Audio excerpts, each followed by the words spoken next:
That's right, baby. Oh yeah.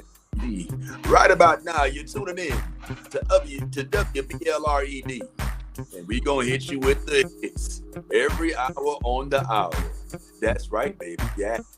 Coming up live at the top of the hour, we got a little bit of Wakanda Forever, followed by a little bit of Black Adam, maybe a little bit of Let the Right One In, some Titans, followed by just a little bit of Wonder Man. But tune in right now as we give a little bit of that cool in the game vibe.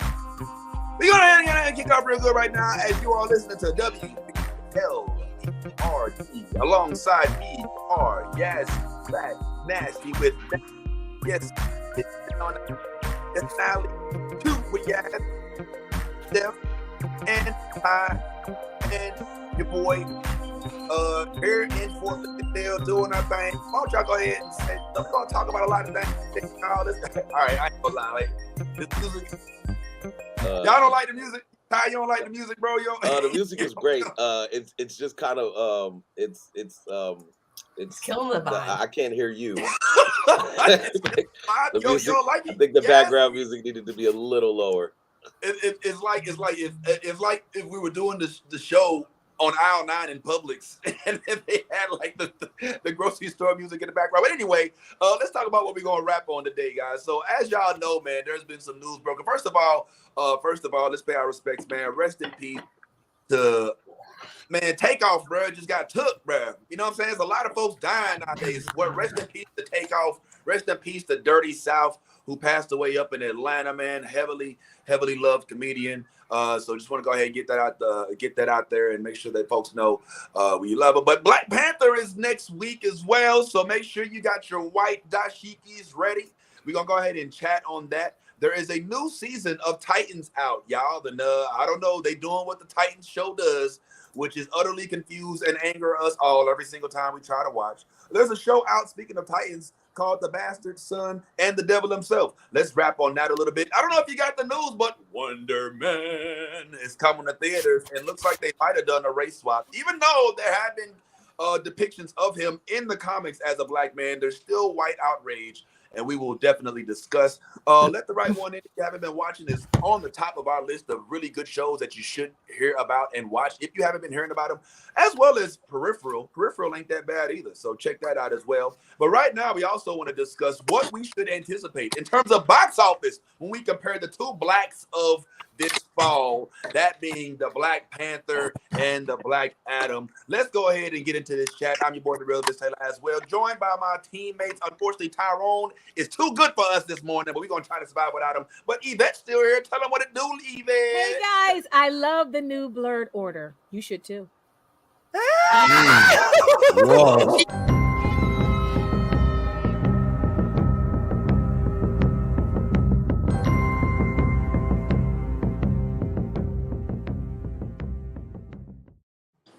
All right, y'all. So first thing first, man, let's just go ahead and get it out there. Listen, I'm going to put somebody on blast right now. They didn't even know it, but I'm going to put them on blast. Now, we all geeks, we nerds, we lits, we live for the moment, especially the big blockbuster movies. And everybody who's anybody, especially on this panel, is looking very much forward to seeing the upcoming Wakanda Forever Black Panther 2 sequel. In fact, most of us are well enough into this that we ain't even going to wait till Friday, because we going to go ahead, as y'all know, most movie theaters will let you start watching things on Thursday. So me, being the big fan I am, I know I'm going to see it on Thursday. I ain't even got to ask Stephanie, probably seen it already. You know what I'm saying? Like, Stephanie got all these friends in Hollywood, you know what I'm saying? So she might already got a screen copy.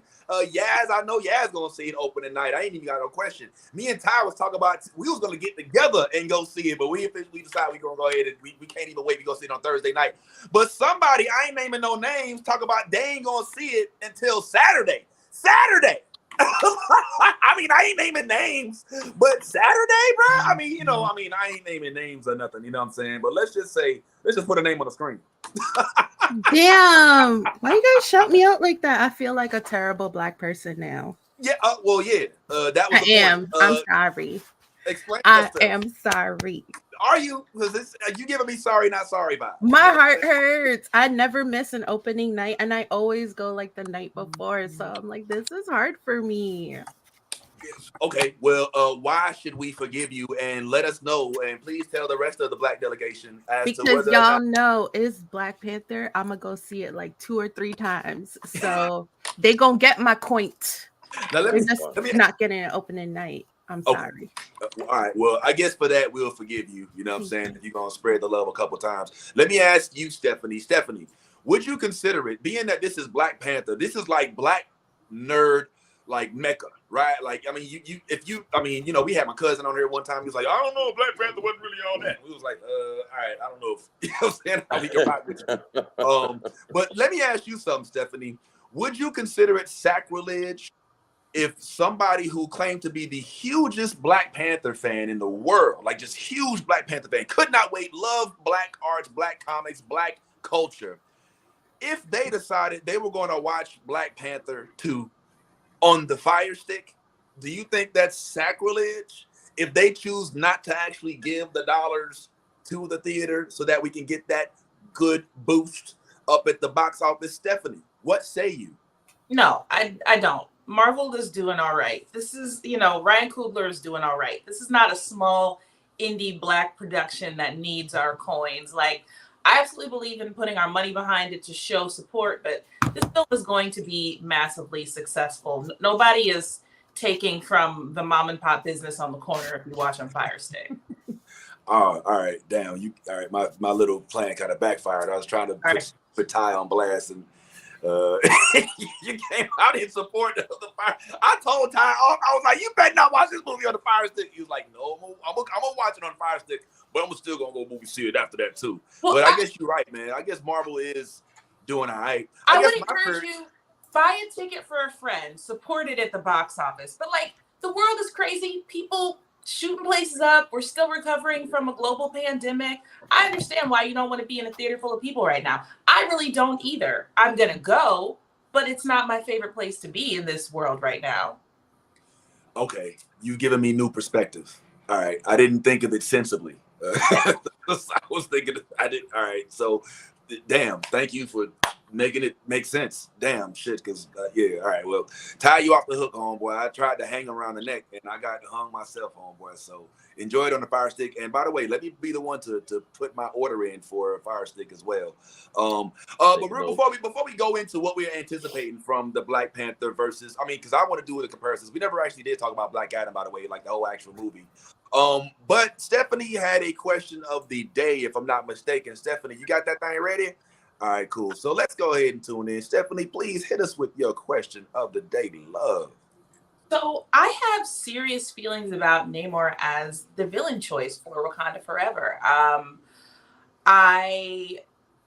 just going to be very frank. I think we either should have gotten a big, major, hugely familiar baddie or a lesser known Black villain.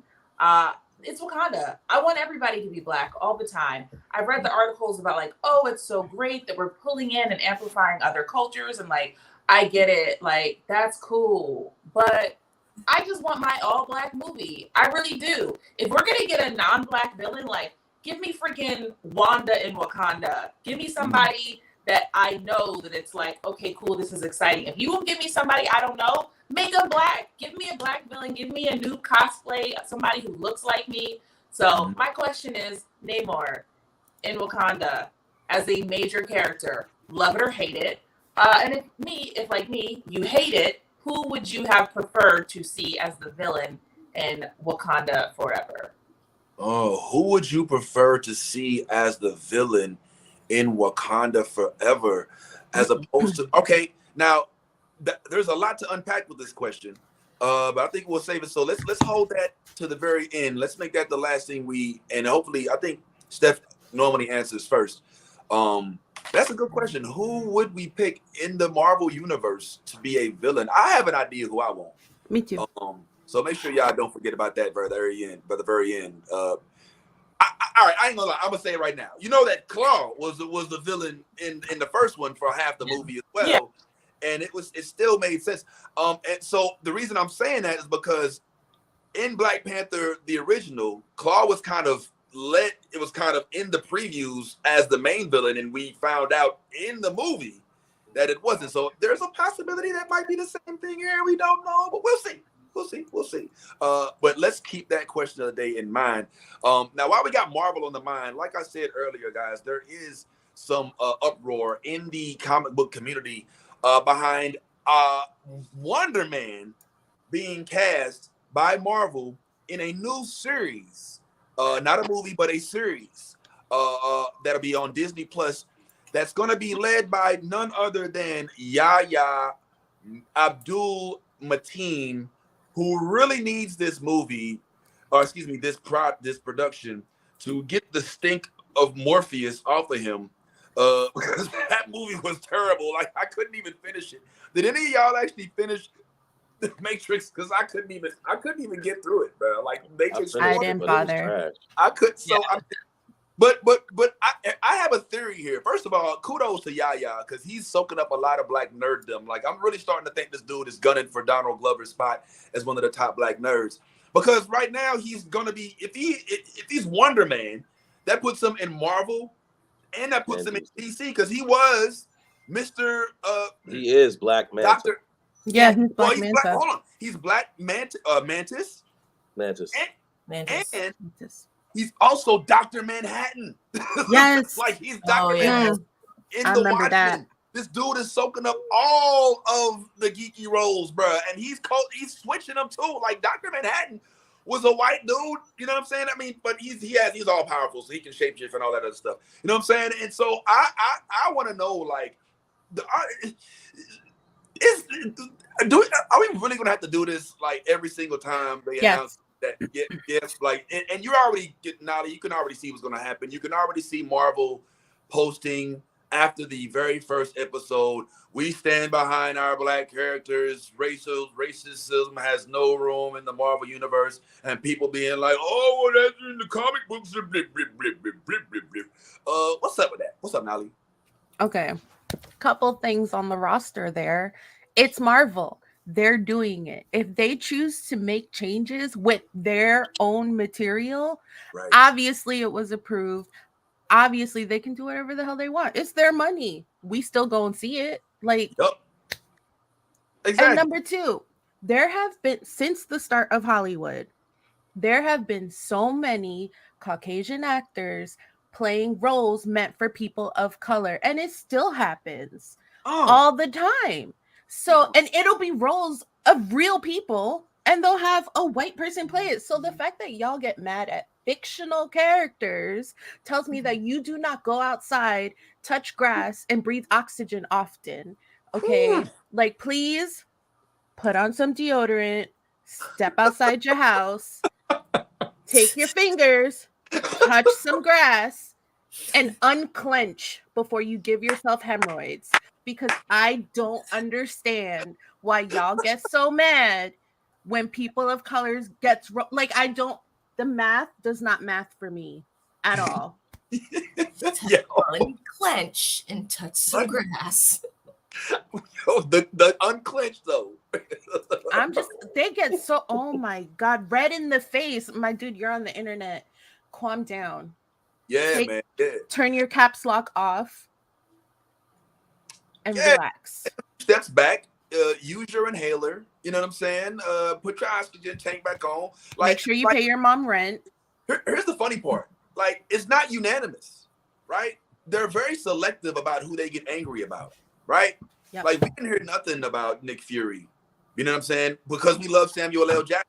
I don't remember the internet going crazy because Samuel L. Jackson took David Hasselhoff's role. Nope. You know what I'm saying? I don't remember that. I don't remember there being this huge uproar in the very first Daredevil when Kingpin was played by Michael Dunst, the big guy who ended up from Green Mile. You know what I'm saying? Yeah. It's very interesting. I even remember when we watched Cowboy Bebop, how Spike was black as opposed not Spike, but his homeboy. I forget his name right now. But for some reason, like this particular instance, Michael Clark Duncan. Thanks.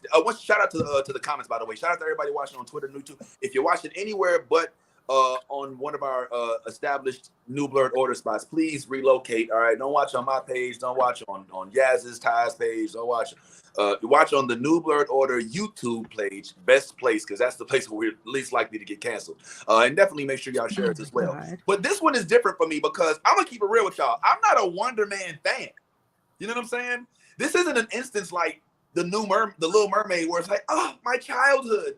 It's like, who the fuck? Like, Wonder Man is kind of like the great American hero a little bit, right? Like, his backstory is with Tony Stark, excuse me, not Tony Stark, Baron Zemo, where he gets his powers.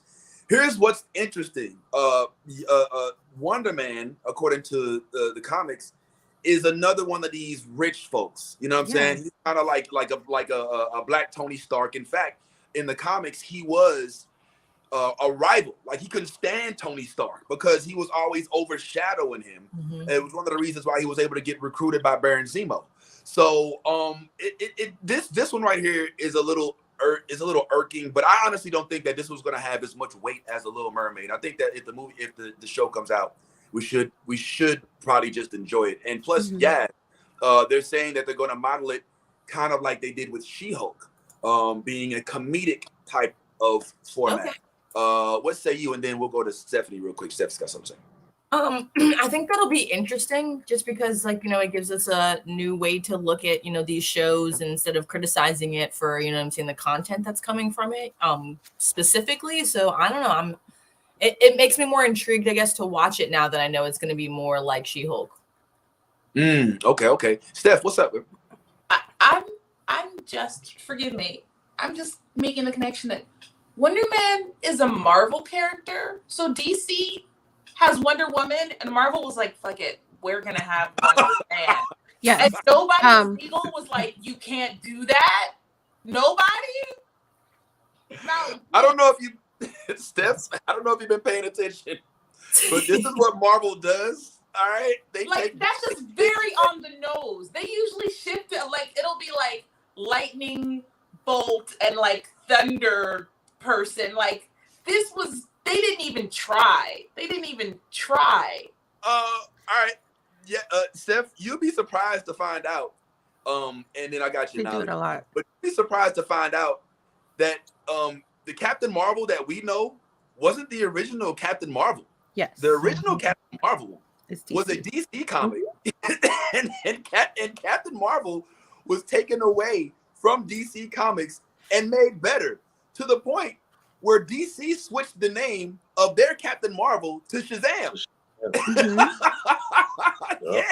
we just look at the hate on Ty's face as you were explaining this real quick? Like, he's just like,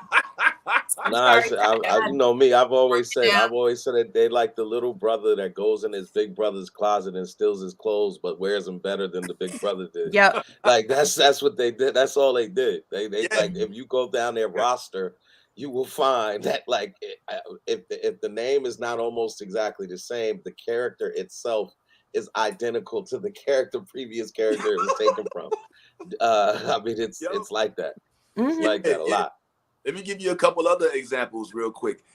There's a girl, I've said this before, and Nali, I didn't forget about you. Hope you didn't forget.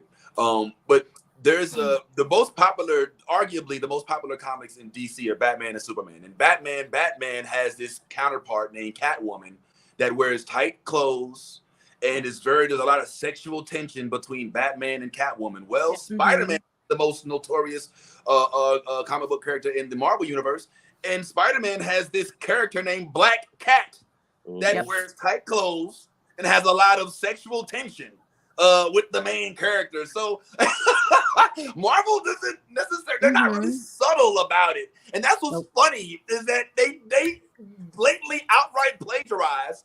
We love them for it because they do it better. But it is so wrong on somebody. And I ain't gonna lie, up until you said Wonder Woman next to Wonder Man, I didn't even put the two together like that. No. I immediately assumed it was like Batman and Batgirl, like the counterpart from the same company. So this is astounding. Yeah. Marvel, they'll, to some eyes they're not watching, they don't always necessarily stick to creativity. What's up, Nali? So in regard to that, DC actually did threaten to sue Marvel over Wonder Man. And that's why in the comics between 1960 and 1970, we don't really have a lot of Wonder Man in the comics because they were working shit out with DC. Oh, FYI.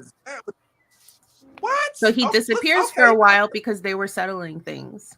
So he goes on vacation, Hmm. He took a hiatus. sabbatical. Vince, where'd you go? Oh my God. The news was too Where's my much. Black out his whole my screen. face? Yeah, you're black screened. That's Is that on right. purpose? All right, I'm back. Hey, it's me again. I'm sorry. I had left. I had to go get something from the store right quick.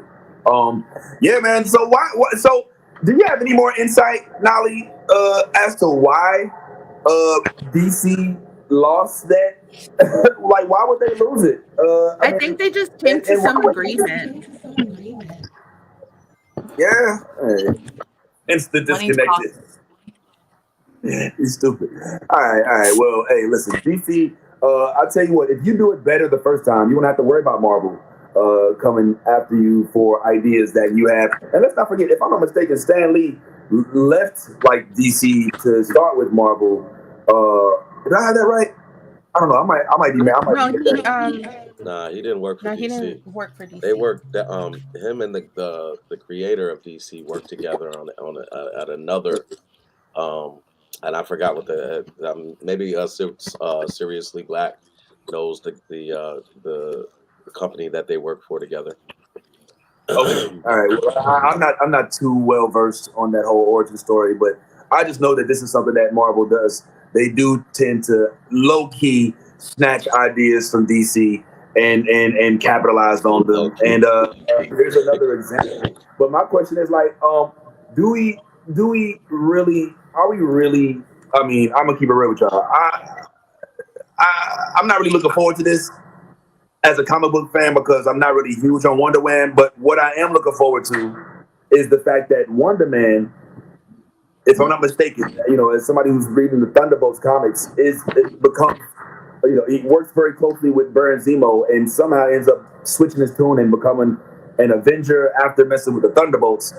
And I'm kind of looking forward to seeing how this leads into more stories because evidently it's going to cross based off the articles I've read with She-Hulk as well. It's going to be based in California, so we got that to I'm look forward surprised, to. Vince.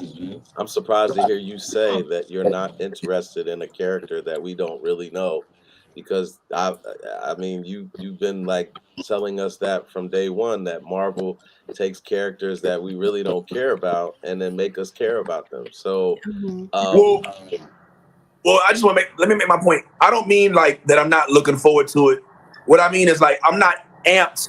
I'm looking forward to the show in that it's a new show, and I know Marvel always does well with the productions, but it's not something that I'm amped like I am for Black Panther. It's not something that I'm amped for. You know what I'm saying? Like I am for like Blade. You know what I'm saying? Mhm. I sense that by the time this drops, which will probably be 2024, because they even didn't start a production yet, that I will be excited. But right now, just with the basic introduction of the announcement, I don't know. I don't know. Yes, Daniel. Yes, Ty is a whole genius. Yeah, he's using my own words against me, which he does well, man. So that happens. But yeah, that I mean, I don't know. I don't know. We just have to wait and see what happens, bro. I don't think that I'm alone in that either. What are you saying? You really looking forward to it? Because I mean, I don't know if folks really Wonder Man like that. I'm saying that Disney Plus and their series have been pretty good thus Mhm. far. We had like maybe one or two hiccups, and that's not even like saying anything bad when you say hiccups. But I think Disney Plus with their series are giving us these characters that we are starting to enjoy. Miss Marvel, we just got She Hulk. Now here we go. We have Wonder Man. I think with Yaya, I think he's a very good actor. That's number one. And so if they do give us a good storyline with him, and don't make it too um comedic. I'm not saying, don't have some comedic aspects, but don't just make it a comedy and just kind of make him one of those. If they make him a jokey superhero, then we'll look at him like a jokey superhero. You get what I'm saying? Like there can be comedy and have some seriousness to it because he has the acting chops. So you don't just take and just throw that away. He's not he's not Paul Rudd. Right. Like Paul Rudd is good with the comedic shots and everything like that. But if you were to ask him to play a serious role, maybe. Mm, Like, but I okay. wouldn't I wouldn't bet on him. All right, all right. Well, I don't know, man. I think Yaya does have power with acting. I haven't seen him anything comedic like that yet, but I think that there is room for a black-led show of comedic persuasion with a comic book character. But hey, that's just me. That's just me. Yeah, do that But with Michael B. Jordan. oh man, they can't do that, bro. Nah, man. Michael B. He's about to come back too, bro. He about to be black. He about to be Val's God. You know what I'm saying? So we'll talk about that too. But that's what's going on with Wonder Man, man. We wish the guy luck, and we hope this production goes well. And we look forward to all the anticipation and fight back the racism that stands in the way of this dope ass production. But since we talk about dope productions, man, all right. There's a show out. All right, I ain't gonna lie. I guess we should go to DC, or since we're talking DC, and do y'all even want to talk about this new Yeah, season why not? of Titans? Why I not? mean, well, listen. We have a love-hate relationship with this show, all right, and it seems to be consistently delivering on not delivering, but delivering somehow. Has anybody happened to have seen the first two episodes of this Titans season 4? And Yes. nobody. Okay, okay. Don't worry. If you haven't, it's all good. I just happened to just catch it just like last night. But Ty, your current state of approval or disapproval as it pertains to Titans, bro. You dig it? First two episodes, it wasn't bad. Like I was going into it with just thinking like last season. You guys heard me in the chat. If they start with the BS, I'm out. I'm not even going to play with it. But they actually started off. There was a lot of good things about the first two episodes. Number one, you're starting to see them actually really make the Titans look like the Titans that you recognize. Um, People are getting their suits. People are finally tapping into their powers that we've been wondering when that was going to happen. So there are new villains. There are new characters. Some of the old characters look better this season, almost like they upgraded them a little bit. I will say that our girl Mm-hmm. Starfire looked really good. Yeah. I don't know what they did. I feel like they got rid of that cheap wig, that cheap weave that she was rocking last season. Yes, they got rid of that. And look, I'm just being real. Like I mean, Yeah, yeah, don't yeah. have don't have baby girl up there looking like that. I didn't like that. And but now like she came in, she looked really really good. They had it like they toned her character down a little bit, but it's in a good way, in a very good way. They talked about the trauma of her past and the release of the traumatic traumas that she was dealing with from being a child, dealing with her sister, all of those things. The relationship between um what's his name? What is uh Connor? Connor. Connor, yeah, yeah, yeah, and Lex. Connor, yeah, Connor, and you guys will be surprised. There may be an introduction to Superman this season on Yeah, Titan. They've already alluded to that in the first episode. And spoiler alert, because at this point, either you're gonna watch Titans or you're not gonna watch Titans. yeah, Um, but you get Lex Luthor. You yeah. got Lex Luthor. Um, there are some characters that I'm not really familiar with that are in this season. Mother Mayhem. Brother Blood, Jinx. Anybody in the comment section who is familiar with them, please let us know if you know what the case is with that. But just off the first two episodes, I'm interested. That guy who plays Luthor, he's a very good actor. Seen him in a lot of different things. Yeah. And he was convincing. He was convincing as Lex Luthor. So I personally, I said this before and I said this again. This is the same recipe that the Titans gives us every year. What they do is they draw us in. I'm like, yeah, this is really good, and then they give us trash after trash after trash, and Yeah. then at the end of the season they give us something, and then it's like, maybe I'll stick around. And I don't know, maybe I'm a sucker for pain, but Yeah. yeah, but these first two episodes weren't bad at all. They weren't the worst. They weren't the worst. By the way, let me know if I'm trying a new mic today, so if I sound a little weird, let me know. But yeah, man, You got a mini mic. I got a little bit. Hey, look, I love I it. got a big I love mic too. it. I I like love it. big mics, and I cannot lie. I didn't want to. I didn't want to. I got this one too, but I didn't want to sit here and make it seem like I was doing stand up while I was, you know, what I'm saying, while we was on the show. So I wanted to use this one, but you know, evidently the sound is peaking, and I don't want that to be the case on the show. But yeah, man, I say that the first two episodes were. Listen, I think that they're smart to lean into Connor's. Into Connor's backstory. He's one of the more fascinating members of the Titans. He's the strongest Titan, all right? And he's got a huge, I mean, we all know Superboy is not a human. I mean, he's a human being, but he wasn't, he's basically artificially inseminated. He was born in a he was made in a test tube. He's an experiment. Yeah, you know what I'm saying? He's a combination of Lex Luthor and Superman's DNA, because Lex Luthor wanted to be Superman so bad to beat Superman, but never could. So he decided to make somebody that could. But that also meant that he had to use Superman DNA, which means he got Superman's mind as well. So it's a very fascinating thing. They've even got crypto in this series, which I love. Here's what I don't like. I don't like Happy Raven. I don't like Happy Raven in love. I want Dark Raven. You know what I'm saying? I want Raven to not be so so happy-go-lucky, but then turns really dark only when her powers come into play. You know what I'm saying? So I would like something. I mean, this is gonna sound real fucked up, but I wouldn't be so mad if something really fucked up happened to Raven this season, and she just goes completely apeshit and becomes the Dark Raven that we even know from even like Teen Titans. You know what I'm saying? Like Raven doesn't even like smile in Teen Titans. You know what I'm saying? Like this one.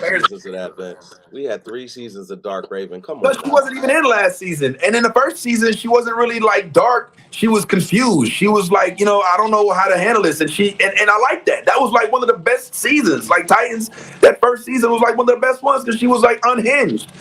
Yes, what you laughing at? That's funny, yo. What's your problem?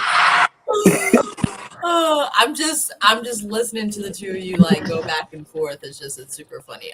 We might actually get to see maybe some of that. So you know what I'm saying? Like just keep watching, because I mean something just happened to specifically her in this episode. So it'll be very interesting to see that. But I mean, I don't not like the, you know what I'm saying, like not Dark Raven, you know what I'm saying, when she's not like, I thought that was kind of like it's an interesting take on her. She's growing up, so she can't always be a moody fucking teen, like, you know what I'm saying? So, you know, like her teen angst is going away now. She's found her first love, and now things are going good, and you know what I'm saying, they're a big family like she wanted. So you know, give her a break. You know, maybe her demonic side is gonna, you know, take over eventually, like really soon. We never know. And Gar and her are official now. They're like official. They're hugged up, and like it doesn't seem like they're just friends anymore. It seems like there's a little more to it. I'm more interested in like what's going on with Gar this season, I think. Yeah, me too. I'm not gonna lie. Like when I was watching, I was like, "Yo, what the fuck?" It's definitely interesting. I liked that into this like 2 episodes they showed us. It's a little bit more kind of pulling you in. Then like with the last seasons, you know what I'm saying? It was very much dying out and it was very boring. So on this one, I was like, wait, hold on, time out. Let me put my phone down. Let me rewind. Like I missed something. I need, you know what I'm saying? I need to go back. So definitely keep your eye out watching this because things happen very quickly. And yeah, it's interesting. We'll say that where they're catching my interest again. Okay. And Yeah. Vince, you're saying like dark. Like this was pretty fucking dark, by It the was. way. Like they like they were slitting throats. They had Snakes were dudes coming out hanging, of people. Yeah. draining blood Yeah. from them in buckets. Yeah. I mean, it was like that. Like this was not like this was they went full DC, full dark. Like the whole episode Well, was I mean, blood look, everywhere. I hear you saying dark, but I think what you mean is violent, and I think they've been violent every season. There's nothing different about this season than most seasons. They haven't been shy about showing blood and pools of blood and stabbings and dismemberings and stuff like that. I'm talking about specifically Raven. I'm not talking about the series. The show is doing what it's been doing, which is showing us a lot of blood and violence. But Raven, I'm just saying I like her when she's dark. I just like it when she's more Wanda vision, more, less, Wanda Maximoff. You know what I'm saying? And I'm just looking forward to that. And I think that they might go that way because that's when she's at her most powerful. That's when she's at her most dangerous, when she doesn't have this whole lovey-dovey side to look forward to, when she's more depressed and more, you know what I'm saying, like just fuck the world type shit. So, but other than that, I ain't gonna lie. I was a little confused by the depiction of, what looks like the Stone Cold Steve Luthor. You know what I'm saying? He's got like this whole new look, but it works for him. And I liked where they were going with the Superboy thing. I do disagree with you on one thing. I doubt that we see a version of Superman that we know, or even a Superman at all. You know what I'm saying? I feel like they're going to tease Superman all the way through, and we might not see him. If we do, it'll probably be next season or at the very end. But I don't think we saw Superman at the end of Peacemaker, and this is all yes, no, Peacemaker.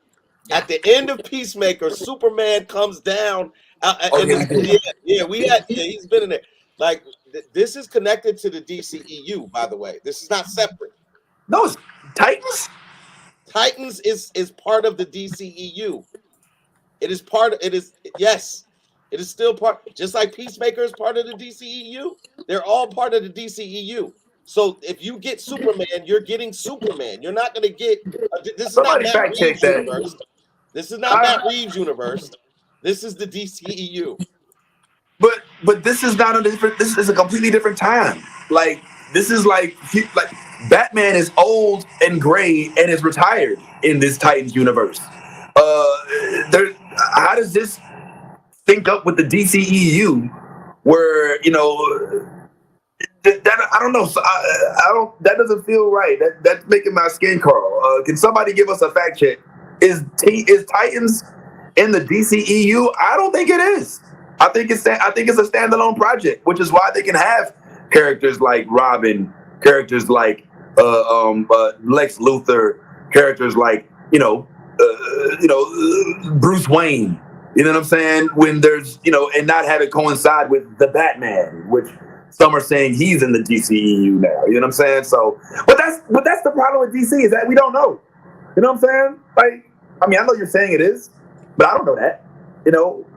And see, thank you. I don't know who that is, but I believe you over time, even though your name ain't even somebody in the comments. Is that okay? What else?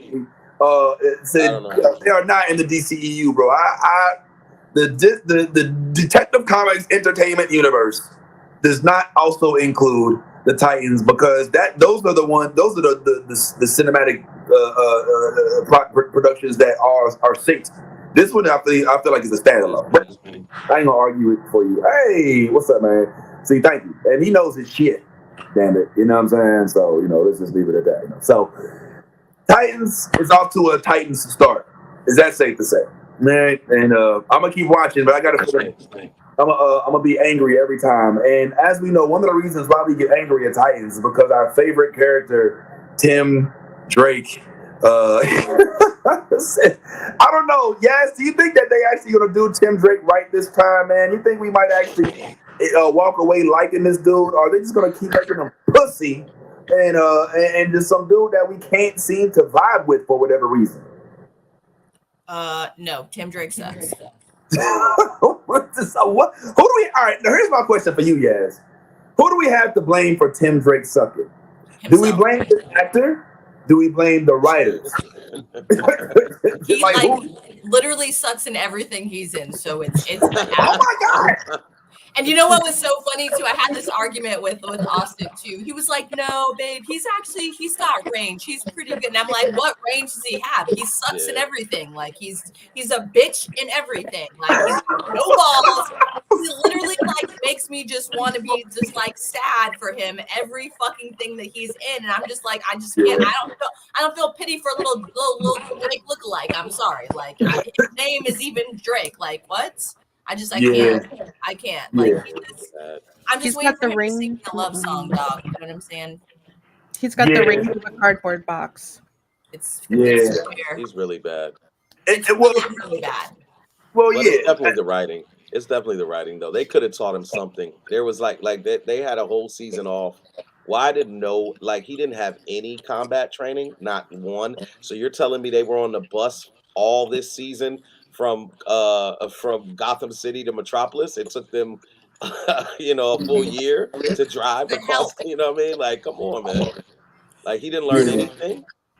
Well, he didn't learn anything. Yeah, man. And go ahead. Yes. I was gonna say he learned to listen to whatever the fuck Mr. Grayson said. Yeah. I mean, yeah. Go ahead. Well, listen. Let's just go down the list. The dude. We were introduced to him by him and his family being robbed, bullied. Then we learn that he wants to go be the new Robin, and he walks up, gets shot, dies. Really bad. Dies. You know what I'm saying? Goes to the land of wherever the fuck, where he meets Hawkman and some other folks. What's her name? Who for whatever reason she's not in this season right now. Where is she, by the way? She was. Where's what's her name? The girl that was a Wonderlass, whatever her name was. Wonder. Chick. Yeah. She's not the bird lady. Nah, not the bird lady. You talking about the girl that Wonder Woman from Themyscira. Oh, Wonder Girl. Yeah. Wonder. Yeah, whatever. I didn't see her on here. But yeah, man, the dude gets shot. He comes back to life, and then he still has no ability to fight. Like even if you're watching this show, and it's still like they gave him a little weapon, and he still don't know what the fuck going on. You know what I'm saying? And the problem, what Yaz is saying, I want to just double down on real quick, because this is not just a one-off. He does seem to play bitch-made characters. Even if you recall back in The Batman, he played some dude who ended up getting beat up, all that other stuff. And you want to know the story? You know what's funny, yo? There's a story behind his being in the Batman and also being Robin. And I read this in an article. He did an interview where he discussed how he taped the Batman before he got the role for the Titans. So they're not like. But how do you keep making that same pitiful face in both of them is what I want to know, though. Like, you know what I'm saying? Like, do you just master it? Like, you're like, this face works for me. Like, I'm just gonna. Like he gets enough roles. You got paychecks. You couldn't get an acting coach. Yo, first of all, I don't think he's a terrible actor. I think the roles that we're seeing him in are just portraying him as a pussy. You know what I'm saying? I think the dude. No, he's not a good actor, Vince. I'm sorry. You can't like. You can be in those roles and still like, you know what I'm saying, like play it to a point of like, I don't assume that is your normal everyday. You know what I'm saying? Like that's how he is. Like I'm really looking at him as like he's not playing anybody but himself when he's playing these characters. Okay, well let's move this a little further then. As you all know, he does play Tim Drake. It's weird. Can you still hear me? Mm-hmm. Okay, good. He does play Tim Drake in this, which is the newest Robin. You know, the Robin. And he's starting to come into his character now, the one from the comics, which starts to have a love life. But he also stars in this show on Netflix called The Bastard Son and the Devil Himself, of which I have watched the entire series. I know everybody here hasn't watched it, but I have some feelings about this. I think Steph got a chance to check this out, right? So before we actually talk about The Bastard Son and the Devil Himself, since everybody here hasn't seen it, everybody might not even be aware of it. Let's go ahead and just watch a quick trailer on it and get some more background on this role. And Yaz, maybe you could tell me whether or not you think this may present a more promising role for your friend Tim Drake. Let's take a look at it. Let's talk about it. Oh, did you take the sound off? Aw, don't do that. Don't be like that right now. All right, well, this is the trailer in the background right now for the devil, the Bastard Son of the Devil Himself. Just quick thoughts, Yaz, while I get this queued up. Quick thoughts about whether you hated it, loved it, or I only saw like 2 episodes and I cringed every time I saw Tim Drake on the scene. I'm not gonna lie. I mean, he's super awkward and he's just like a bad actor. Like there's nothing good to watch about him. And I hate to say it that way, but like, yeah, I agree with Nolly. Like, you got all this money from all this shit. Like, it's acting class. Like, you hang out with all these, you know what I'm saying? Like actors and stuff like that. And nothing's rubbed off. You know what I'm saying? It's just like, he's got no range, literally, like what she said. He is a square. Like, it's just, there's only the same thing you can expect from him in everything. That like 2-second clip of him in Batman, that same Tim Drake literally was in like a couple episodes of the last season, and now this season it's still the same fucking Tim Drake. Like you're part of the Titans now. I mean, like, you're learning to use it, but you're still the same. You know what I'm saying? Like, it's just there's no range. You know what I'm saying? There's no him growing or just like nothing, and it's just like, I don't know. I really get annoyed when I see his face. Like, it really annoys me as like an actor. I can't. It's just, I don't know what it is about him, but he makes me cringe. Like, literally, I'm just like, it's gonna be a shitty show because Tim Drake is in it. I just already know it. So like, when you guys told me to watch The Bastard Son, I was like, fuck. I literally saw this and saw like a little clip that he was in it, and I was like, I'm not watching that. Like, nope, it's not even worth my time. Like, he's in it. It's obviously ruined, and he's the main character at that. I'm like, oh fuck, man. Then I started watching it, and yeah, an hour into the first episode, I was like, all right, this is gonna be a long couple hours. Like, there's like 8 episodes or something like that. Like, yeah, if they're an hour each, it's gonna be a long time to get through that. Let's talk on the other end of this trailer real quick, guys, and then Stephanie, you let us know what you thought about this show.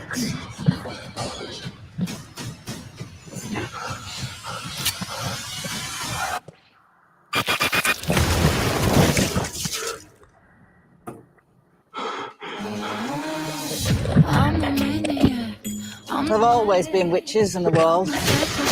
Blood witches and fairborn witches. My name is Nathan Byrne. The bastard son of the devil himself. My father is Marcus Edge. He'll wipe out our kind until there's nothing left. Why are you not supposed to talk to me? You know why. Evil Dad. Evil Dad. Your sister really hates you, doesn't she? Wouldn't you rather die than be a blood witch? I'm not a blood witch. Then what are you? I don't know.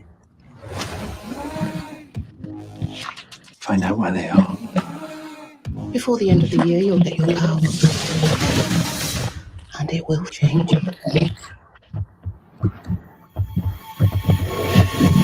Let's just go into this with a positive mental attitude, shall we? Where are you running from? Fairborn Council. The Fairborns are after you because His own blood will kill the wolf. I'm supposed to kill my father. Excuse me, you're a fucking what? I'll find you! Fight one of them and fight one just has never lived. That's just about the stupidest thing I've ever heard. Training was going quite well, actually. We're going to save your life, that's final. What if it's not worth saving? It is to me. You are not your father. But Fairborn. Never met a blood witch before.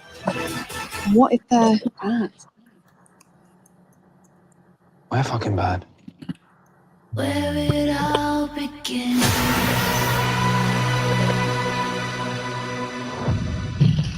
All right. Well, that preview looks interesting, and one of our panelists has seen the entire series already, and definitely never holds her tongue about her opinion. Steph, overall, what do you think about it? There were things I enjoyed about the writing. I thought it had some very interesting racial elements that the television show really did not address. Like much of what is being created today, the series is based off of a trilogy of young adult novels called Half Bad. And in novels, rather than what is it, fair weather, whatever, fair something and blood. Fairborn. Thank you. Fairborn. Rather than fairborn witches and blood witches, it's white witches and black witches. Much more on the nose. So it's white magic and black magic. And the main character is biracial from a mix of white magic and black magic. Like they hit it right. They changed it for the Netflix series to make it sound a little bit less racial, although it still feels very racial because this big villain, the wolf, although not the only, black blood witch. Most of the blood witches are white. Clearly, the big bad is a black man. Right. So I feel like they danced around the racial element a little bit. I would have liked to see it addressed more directly because it was very, very clearly there. I haven't read the books. I am interested in how it's handled there and in what the author of these books looks like that had the audacity to frame it that way. But I did find some of the twists interesting. I always like stories which have an examination of people who are initially cast as villains and then getting opportunities to see things from a different perspective. Yeah. I found it worth watching. There were hold up. Hold up. Yo, did y'all hear what I just heard? No. Did Stephanie does not hate the show? did that just happen? Did Steph? Hold on, let me get the breaking news banner. I shook it. Okay, my bad. But she didn't hate it, which is oh man.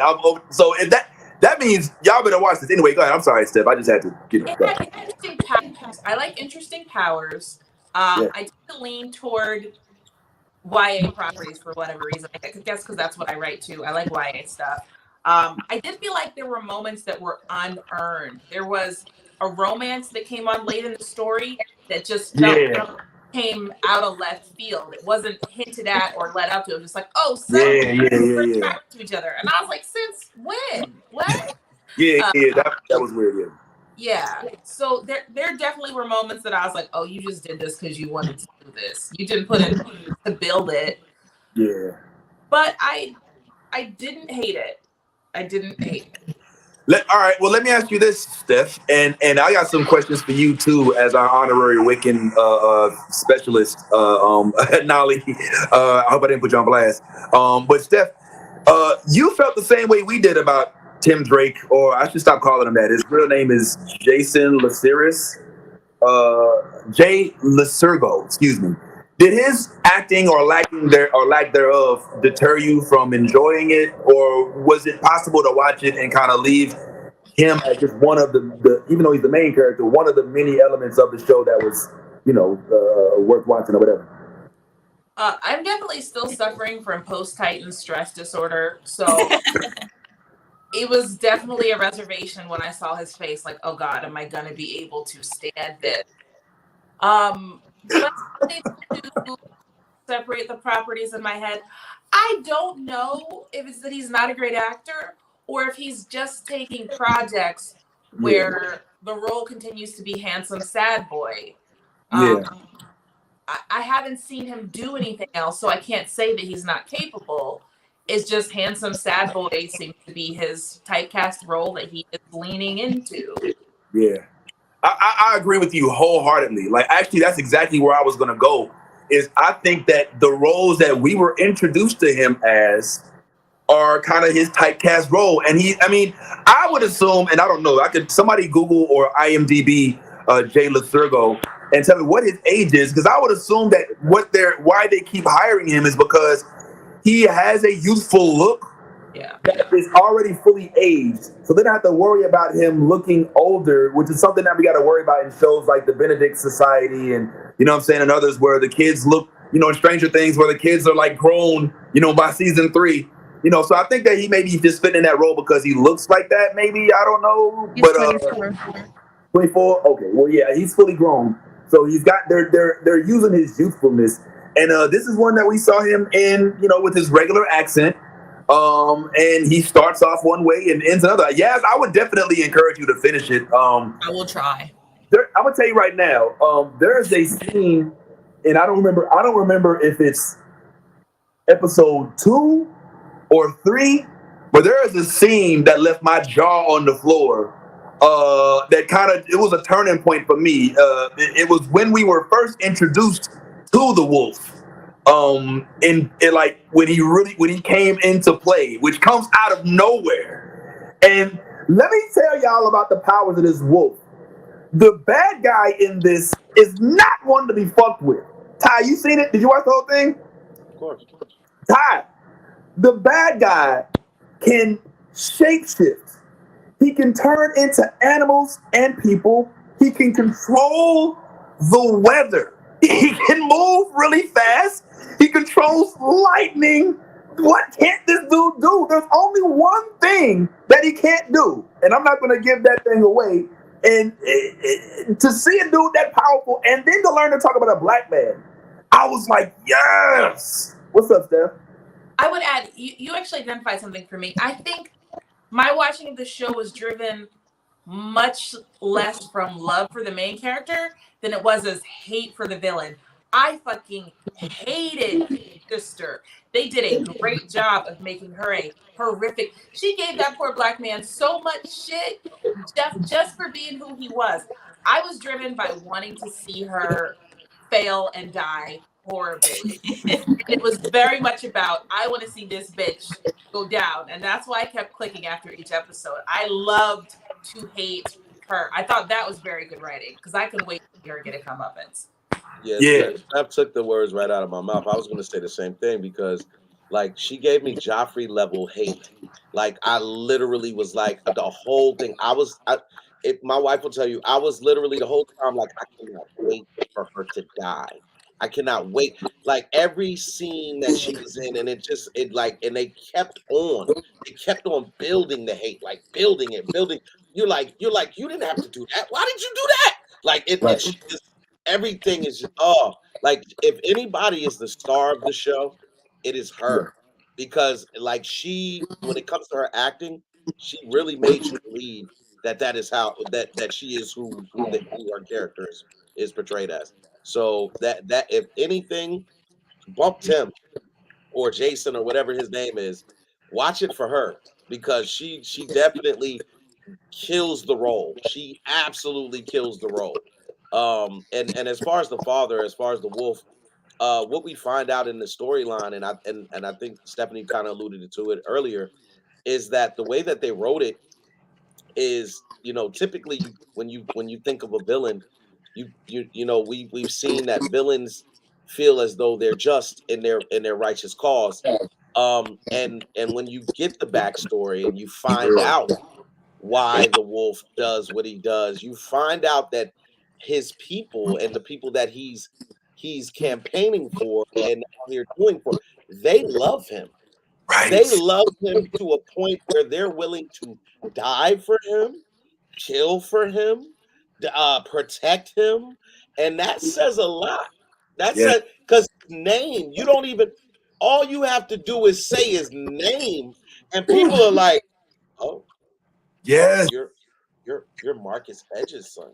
Marcus. Oh well, why didn't you leave with that? Come in. Let me rub your feet. Let me stroke you down. Let me whatever you need.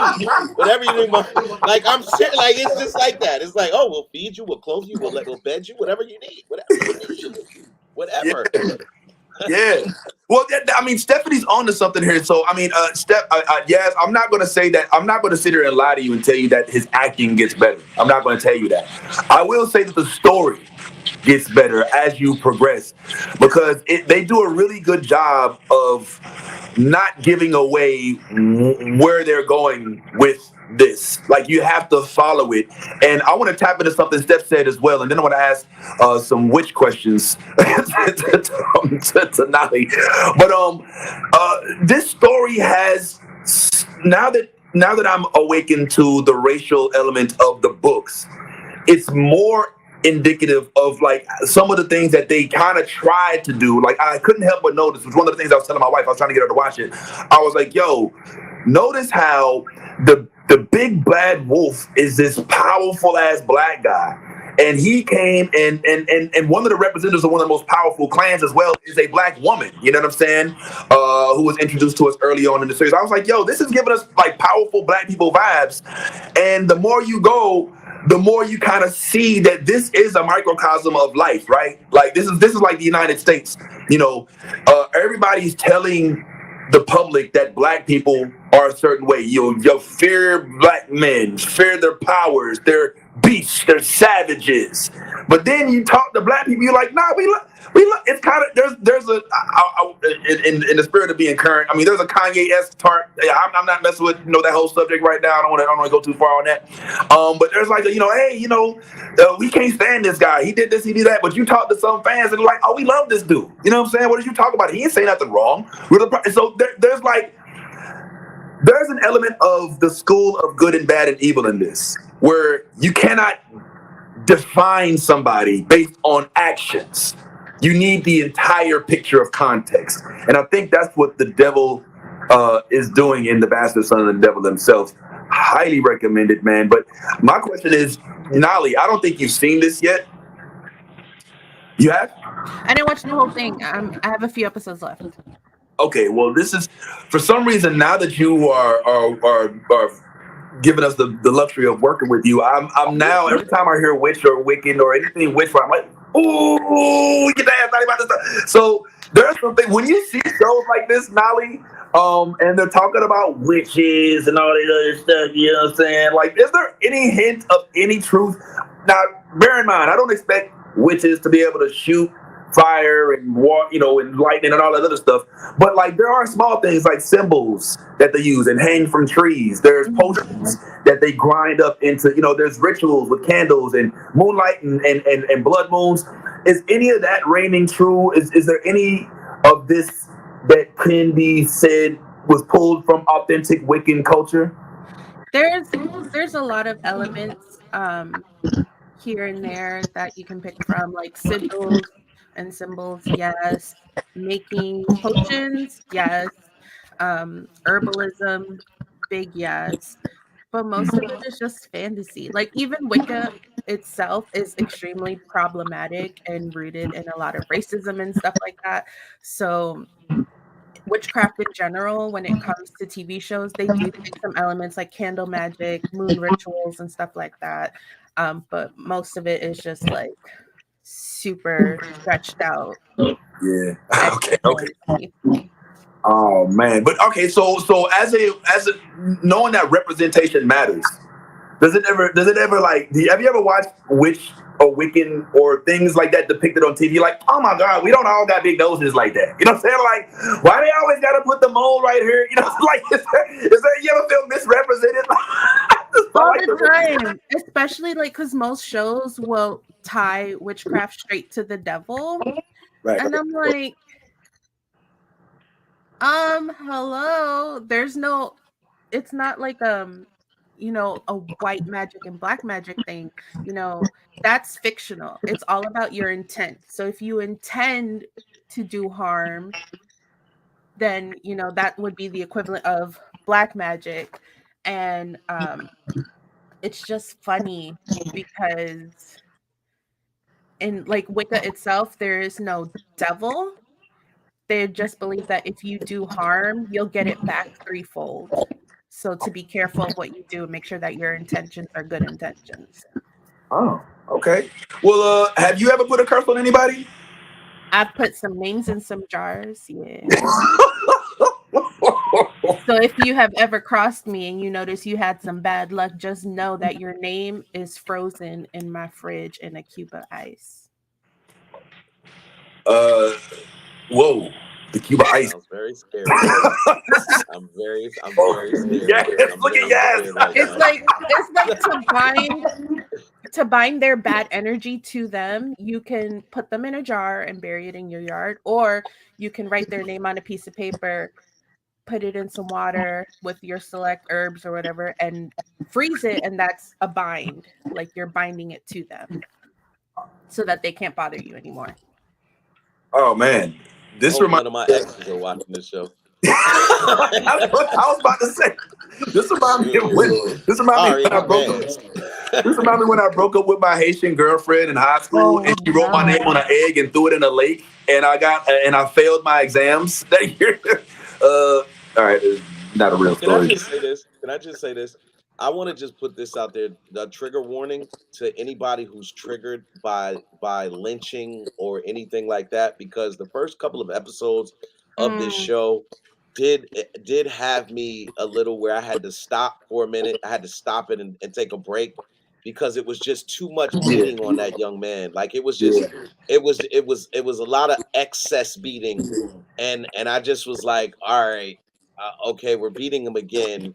If we're not beating him physically, we're beating him mentally. And I was like, seeing this, it can be triggering to anybody out there who is triggered by those type of things. So I'm just putting that out there, that there are multiple instances of lynching, and a lot of mental abuse as well. So by his sister. His sister is, oh my god. Woo! You're like, how, like, are they even related? Like that's where you get, like, you're like, you know this is your half brother, right? Like right. this is Oh still my some god. half your blood, and at no point does she identify him as a brother at all. So I'm Nah, not just, even as kids, yo. Not even when they was like small children. The little girl is so ruthless. I mean, I'm not gonna tell y'all the whole plot, but since we already have delved into the fact that the sister she can't stand him. right. The chick, as they're like 5 or 6, and she goes to her, she's like, you killed my mom, and your dad, because her dad is the black guy, put a baby in her and made her want to kill herself. Like there was no, like, the way she made it sound like she was raped. And we'll leave it there. Maybe that is what happened, maybe that isn't, who knows. You got to watch the story to find out. But I mean, you had, like, in order for you to get the full gist of what's going on, you got, and now that Stephanie has brought to light the fact that this was a racially inspired thing, it makes more sense. The fact that they're called Fairborn in itself is something that's and I don't know if they called it dark magic in the books, but in here they call it they call them blood witches. You know what I'm saying? The blood witches versus the Fairborn. And the fair, it's always meant like lighter, you know, in any shape or form. So I don't know. Steph, let me ask you this: do you think that Netflix was afraid to do exactly what it did in the book? Do you think that it was? What do you think it is that stopped them from portraying it the way it was in the half bad book? 100,000%. I think Netflix wanted a YA witch magic story. I do not think they were prepared to dive into the very direct racial elements from the novel. So they absolutely dialed it back and were like, all right, we're gonna kind of hint at it. Like Fairborn kind of sounds white. Black magic, we not even coming close to it. Just blood. Just call it blood. Wow. Yeah, because like maybe it was meant to be black witch. You know what I'm saying? Instead of blood witches. And they were just like, look, we don't want the smoke. But here's my next question, Steph. Do you think it would have served them better to portray it in the way that it's been portrayed in the books? Because just based off what you told me about the book, I'm more interested in the book than I am the show. What say you? I don't know. because I haven't read the book, so I don't know how well the book handles it. I think it's an incredibly audacious thing to try to do. I don't know what color the author is. I have suspicions, but I haven't looked it up.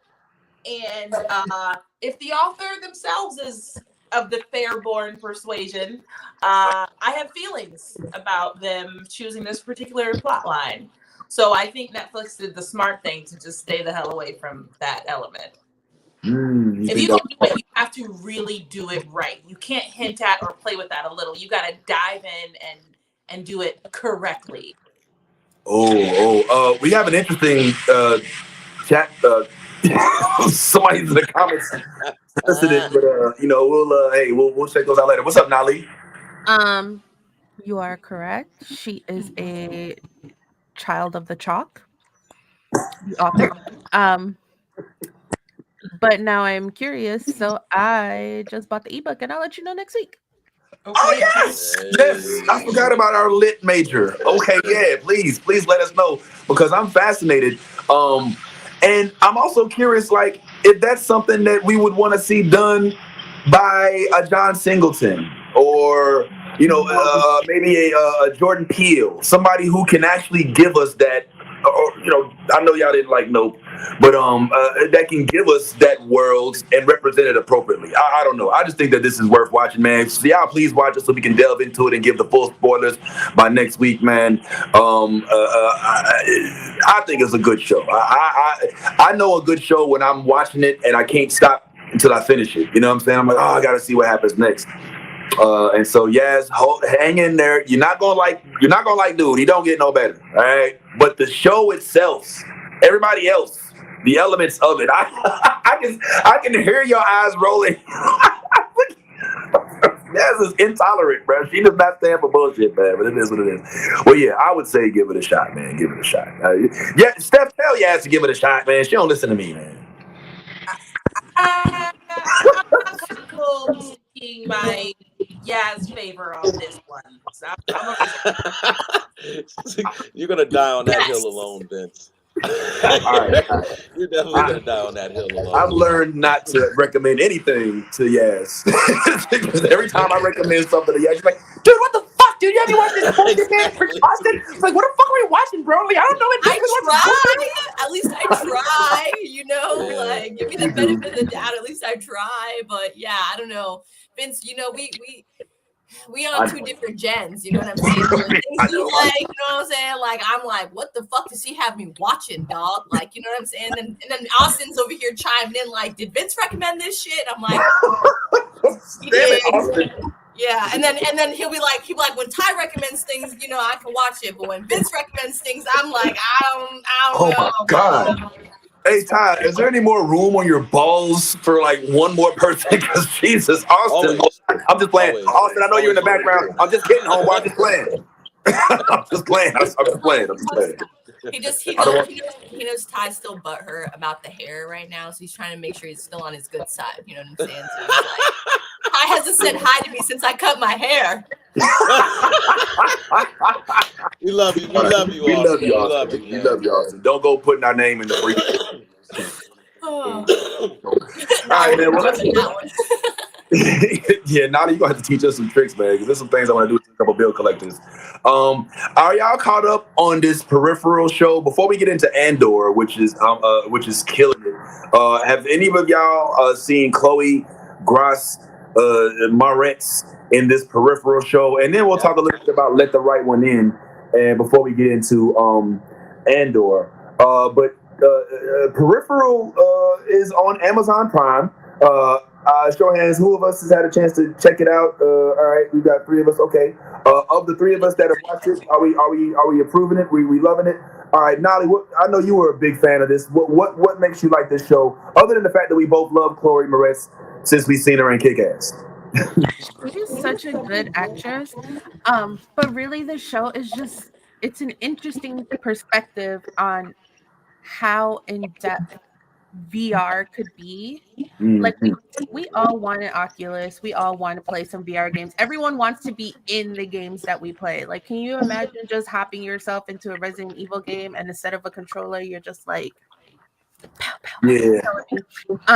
So the fact that it's the way that it is, and they do such a good job of like seamlessly like melding the two worlds and the concept of everything, I just really like it, and I'm curious to see where it goes.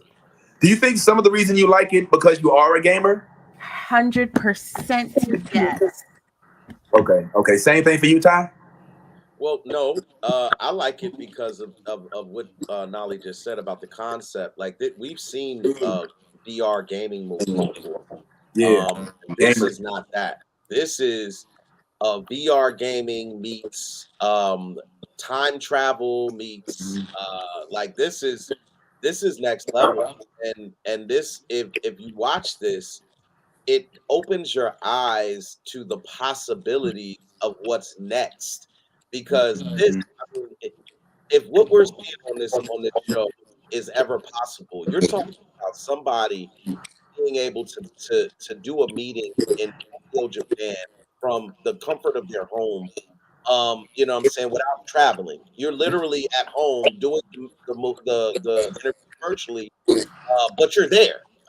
You know what I mean? And this like this I, I've never seen anything like this. I've never seen anything like this. The acting is superb. Chloe is killing it right now. I'm on the third episode and I was just like blown. I was just blown. I was like, wow, this is getting better and better.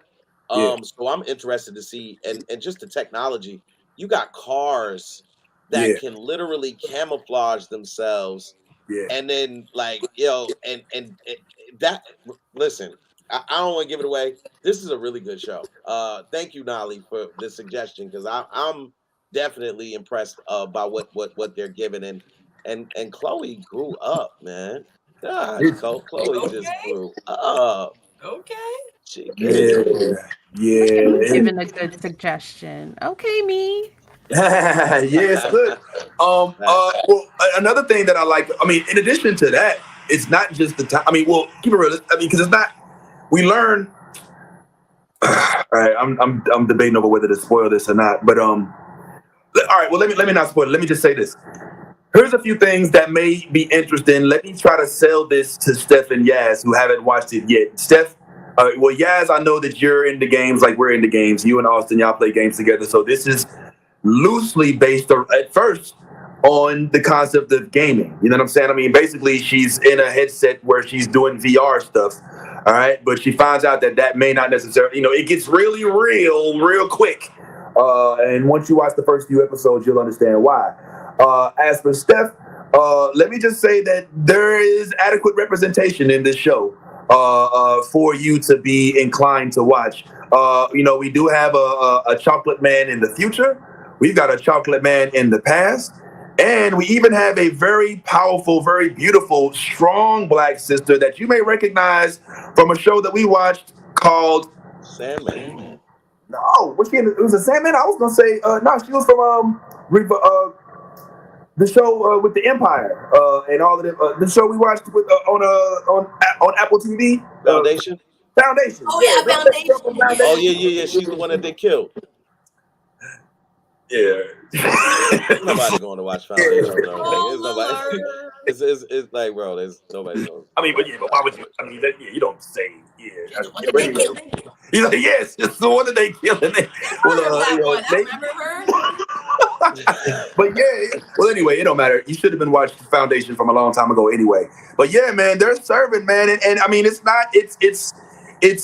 Now, listen, I don't know if I necessarily love the direction it's going.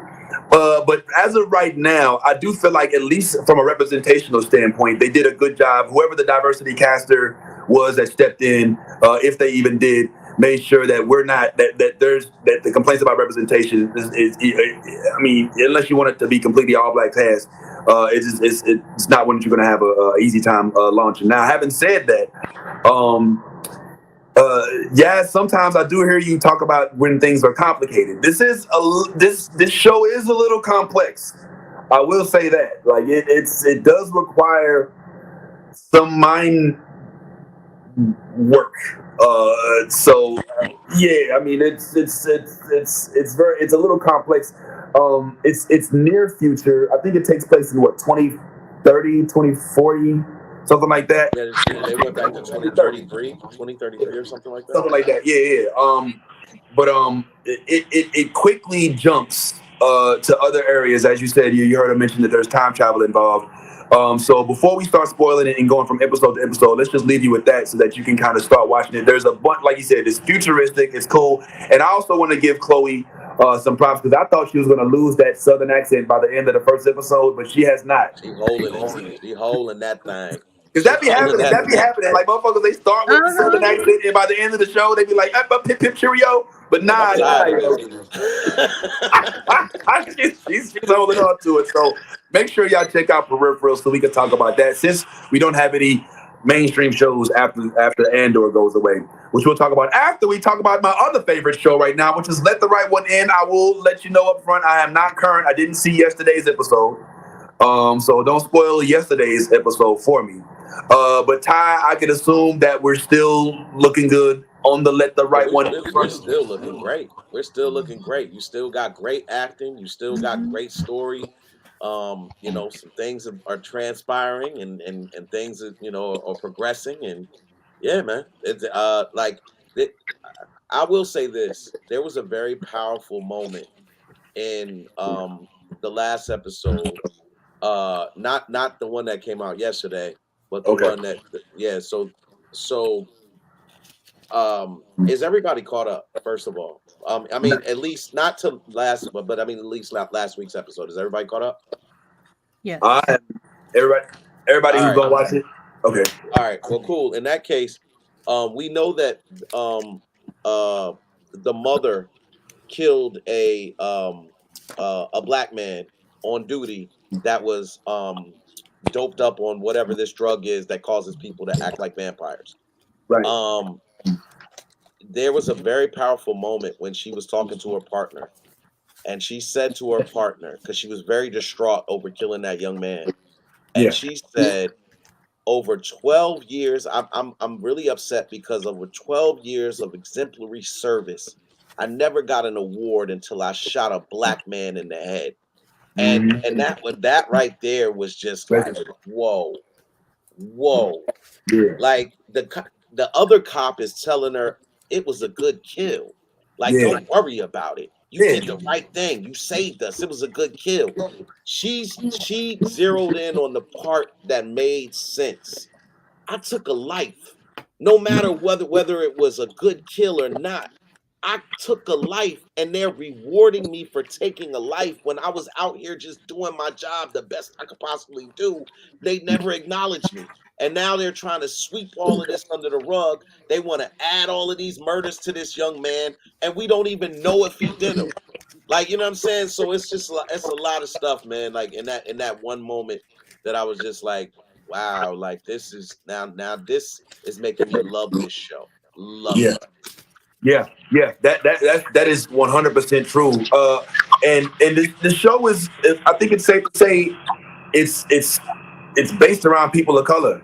You know what I'm saying? All of the main characters are people of color, as we've established, with the exception of what's the name? Meryl Streep's daughter, who played assigned. With the exception of her and that little staff over there, we got a Latino father, very deep, heavy accent from Mexico with the daughter. I think that the mother actually was of Latin descent as well, the way that the portrayer. And then we've got the young boy who I think this young kid is a star, and we just don't know it yet.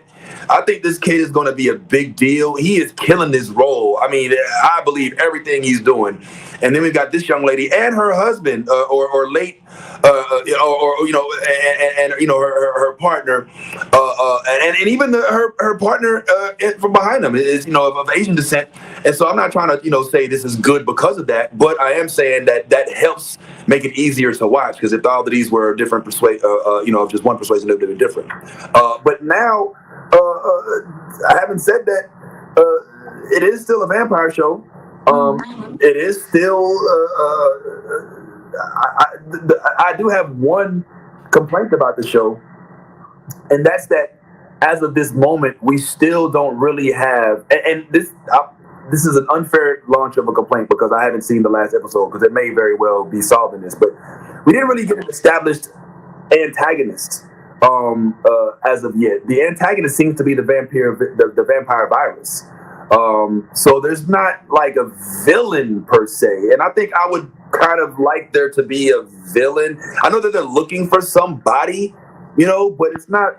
We haven't really, experienced like what it's like to be afraid of whoever the real bad guy is. Ty. That's the only thing that I would say is a little. Well, they're looking for a cure, not somebody. They're just looking for an answer. Because right at this point, like nothing has led us to believe that he's looking for a specific person. He said that they're looking for a cure. But I think as the story goes on, because we know the brother, Claire's younger brother, is a vampire. We also know that they have a drug that can cause people to there has to be, you have to channel this back to where this all is originating from. So I think the big bad will ultimately be whoever is putting out this product. We know that they're manufacturing the product, but we don't know the origins of that product. And so that part is, I think, at some point will come up. In the last episode, we saw that the individual who works for Claire, I don't know his name, but that guy who is selling the product has also commissioned one of his men to go and find out who the father is and who and what he was snooping around for and all of that kind of stuff. So it's going to be interesting to see what other vampires kind of pull up and what their role in the story is going to be. So I have something I wanted to throw out to you guys real quick. Okay. I like really pay attention when I'm watching these things, I'm saying? I go back and rewind and stuff like that. So we actually got a little tidbit into finding out how Ellie might be connected to how she got bit. So go ahead.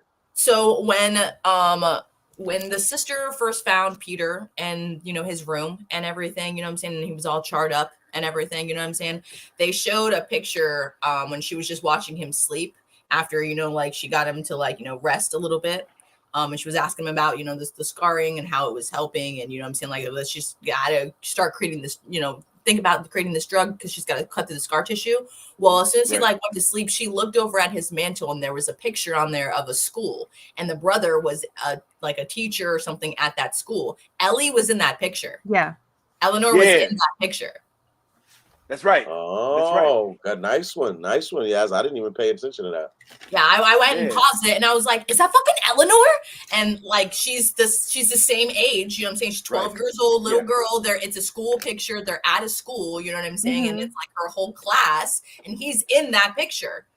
And he's the same, he's Peter. He's the same. He looks exactly the same. You know what I'm saying? Like before he got charred, when he was walking out, not sickly. You know what I'm saying? So maybe Peter got bit and didn't know what was happening to him, went to school and got hungry, and Ellie accidentally, was in the way and he bit her, because all she knows is he came from behind, that same thing that happened with him. Someone came from behind, So who is we're just now looking for, I think, the originator, who is the person who bit Peter, because Peter is obviously connected to Ellie, you know what I'm saying? And unless, there was another vampire around, that maybe they got bit by the same one or whatever. But that I was like, there's a connection here between the brother and the little girl, you know what I'm saying? So we definitely, we got to keep watching to see how this progresses, I guess.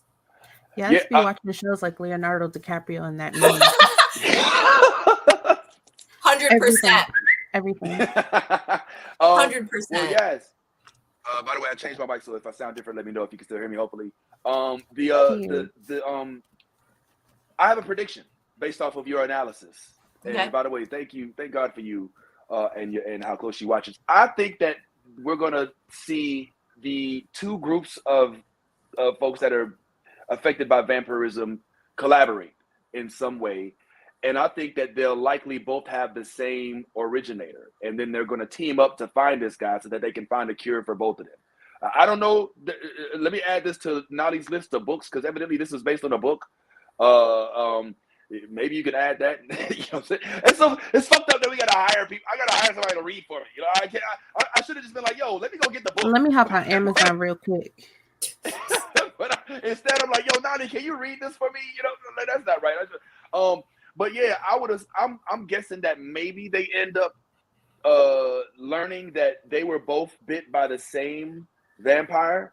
Maybe, and that makes that's why they're in the same, because for him, the actual guy that with all this burn stuff, for Peter to be the one that bit the girl, but still she be the one in the picture, or vice versa. I don't know if that's gonna. I don't know. Ty, what you think? I mean, that's a possibility. I think that Claire is the key to finding a cure, and maybe they are going to need the blood of the original vampire or something to create the cure. But I don't see her just continuing to do the work that she's doing, and then like kind of focusing on the work that she's doing. If ultimately she's not going to find a cure, you know what I'm saying? Like I feel like the stuff that she's doing is to find a cure for her brother, and that's why she's staying there. And also, I mean, in the last episode, there's something going on that they haven't addressed, because she wouldn't answer the telephone, but you could hear the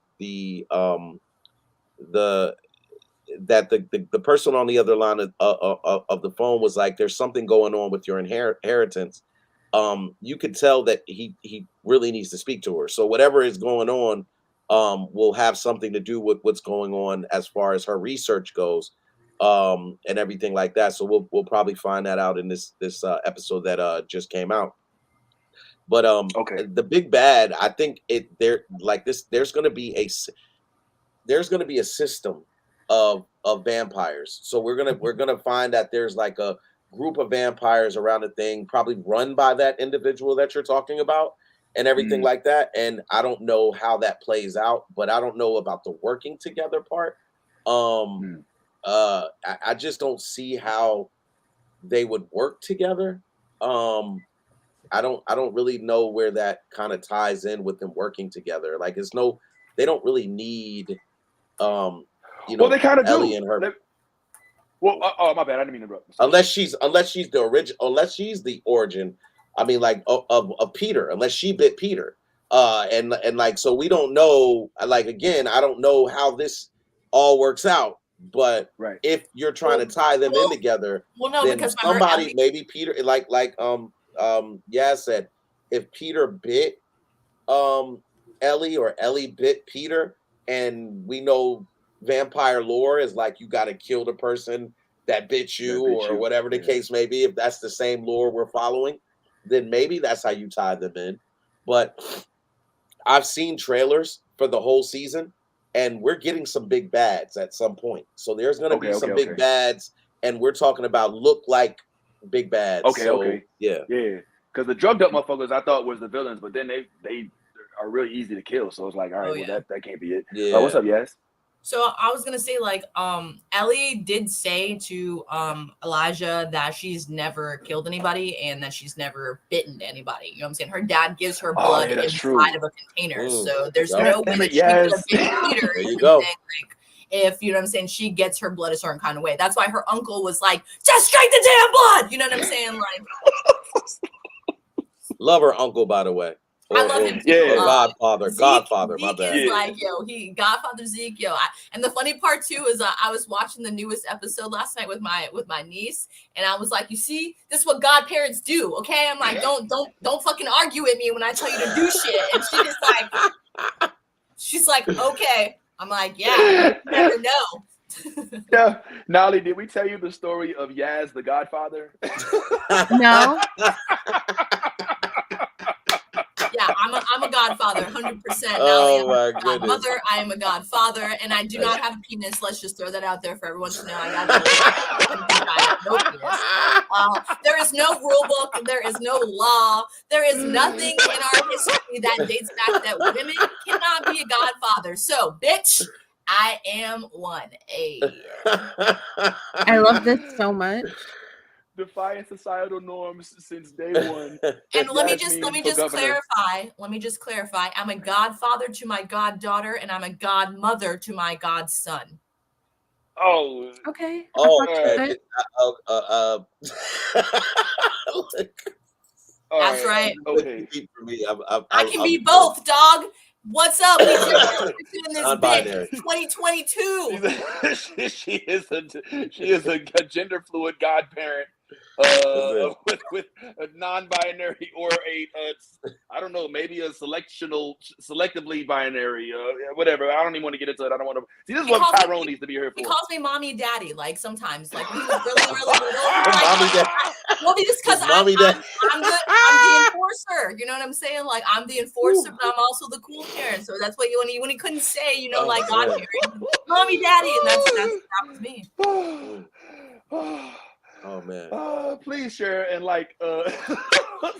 make sure y'all are sharing this because I don't know where else you're gonna hear nobody talk about them being the Godfather. Oh man, hey, it is what it is. There's nothing wrong with it. What's up? I'm gonna start a trend. Watch, I'm gonna start a trend. I'm gonna have women wearing shirts that say Godfather on them. You know what I'm saying? Like, yeah. What's up? You're gonna have. I don't know if you're gonna start that trend. I think that trend's been started. You might have already missed the bus on that trend. I have one last question for Let the Right One In, and for those of y'all just tuning in, Let the Right One In, and next is Andor, and then hopefully we can go ahead and get back to Stephanie's raised question of the day. Which remind us once again, Stephanie, what was that question? You remember? My bad, I caught you off guard. Namor as the villain in Wakanda Forever, love it or hate it, and if you less than love it, like me, who would be your choice as the perfect villain for Wakanda Forever? Who would be your choice as the perfect villain for Wakanda Forever? Stephanie is asking, and we have about 20 minutes before we get into that question, maybe 10. Last question I have for Let the Right One In is kind of personal. Do y'all think that the daughter was too hard on the father? I thought that she was. Now I don't know the whole history, but the daughter and the father, she hated this dude. Like it felt uncomfortable at times. Now obviously there's a rich history that caused her to want him out of his presence completely, but I felt a little bad for the pops for a little while. Am I tripping? What did I miss? No. I mean, both his kids hated him, by the way. Just remember, you're a good parent and your kids love you. So that's why you're missing this cue. You know what I'm saying? Like, that's like exactly why you're missing this cue. You know what I mean? Like, it's just some like, just remember this. People come into your life, people also leave. You know what I'm saying? Blood is not thicker than water. And a lot of people, you know what I'm saying, have that and hold that true. So, you know what I'm saying? For me, as, you know, having, you know, like mixed relationships with my father as well, you know what I'm saying? My sperm donor, yes. I completely understand her animosity towards him and making sure that she said her piece before he passed on in this life, because he did do wrong by her. And he did try and repent. She said, fuck your repent. I mean, you know, real quick. What did he do? What did he do to her? I mean, it's just their upbringing. You know what I'm saying? Like, she literally said, you were never around. I raised Peter. I cooked for him. I taught him how to be, you know what I'm saying? Like, she didn't even get to be a teenager because she was taking care of her younger brother and raising him, because dad was making drugs that were killing people. And he knew it was killing people, and yet he still did it. You know what I'm saying? So, and then that was what her problem was. Like, it was a pharmaceutical drug that was not an addictive, but as soon as people found out that you can melt it down and turn it into, you know what I'm saying? Like just the worst drug in the world, you know what I'm saying? He knew this, and he still kept making money off of it. And that's what she was like, how could you literally just spend your whole life killing and ruining people's lives, and then you want me to just be like, oh, I'm sorry, it's okay. Like, she literally had to pick up his slack because he was out there murdering the fucking world and gaining product off it and getting rich off that shit. So yeah, she was fucking ready for his ass to die and ready for him to go. And you know what? She said her piece, he said his piece. I mean, I get her not, you know what I'm saying, like not like letting loose and like letting up on him. I get that, because, you know, like they had their years. He chose not to intervene and not to do anything until what? Oh, I'm dying. I got pancreatic cancer. I got 0 time. This is why I need your ass to show up at the house. She wouldn't have showed up if he didn't mention Peter's voice. And she knew that, and he knew that. So you know what I'm saying? Like that was his last straw basically with her. And she only came because of Peter, and knowing that Peter was alive, and she lied to him about it. You know what I'm saying? Like when Peter finally told her that like he was the reason why she thought he was dead, that's when she was like, damn, maybe I should have been a little bit nicer to dad. You know what I'm saying? Because like, you know, but she didn't know everything. So, you know, we always find shit out when it's too late. But at the same point in time, he had years to like repent that relationship, chose not to until it was way too fucking late. Well, can I just say this? Like one of the things that, I mean, Yaz made a good point, but at the same time, like she's totally disregarding that everything that she was able to accomplish was because her dad did all in these spite things. of him though, in spite of him, yes. She allowed her morality to just kind of like overlook the fact that I wouldn't even be in a position that I'm in life had he not made these decisions. He might have, I might not agree with them, but all the way up until the end, this dude was doing whatever everything in his power to cure his son. Like this wasn't a father that was totally just absent in the sense that he wasn't doing all the things that he was doing for his kids. I mean, I think a lot of the confusion in life is we place such high value on money and equate that to success. And we say like, oh, we're gonna leave this to our kids, establish generational wealth, all of these things.